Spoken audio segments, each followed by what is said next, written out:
What's up, guys? It's Cornbread Dingle here. I have been arrested for multiple crimes. Ugh, another boring day that I have to go to work.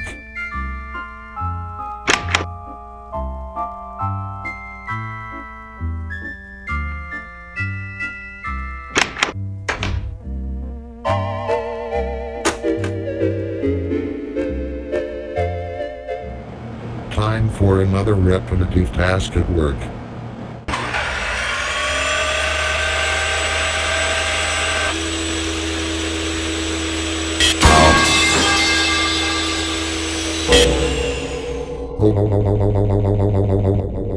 Oh my god.